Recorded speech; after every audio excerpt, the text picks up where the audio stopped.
যার যেই জায়গা থেকে আছে সব জায়গা থেকে আমাদের সোচ্চার ভূমিকা পালন করতে হবে।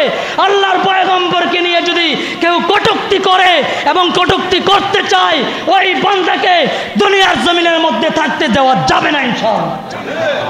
যে যাই হোক একজন মুসলমান নামাজ পড়ে না, সে যখন তার দিল পরিবর্তন হবে নামাজ পড়বে, দাড়ি রাখে না, যখন মনে চায় দাড়ি রাখবে, সেটা ভিন্ন ব্যাপার।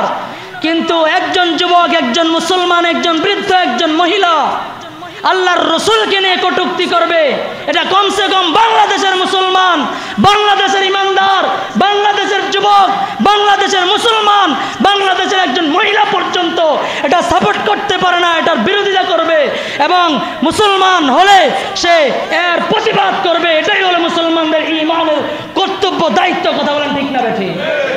সবাই সোচ্চার আছেন তো ইনশাআল্লাহ? সোচ্চার থাকতে হবে। যার যেই জায়গা থেকে আছে সব জায়গা থেকে আমাদের সোচ্চার ভূমিকা পালন করতে হবে।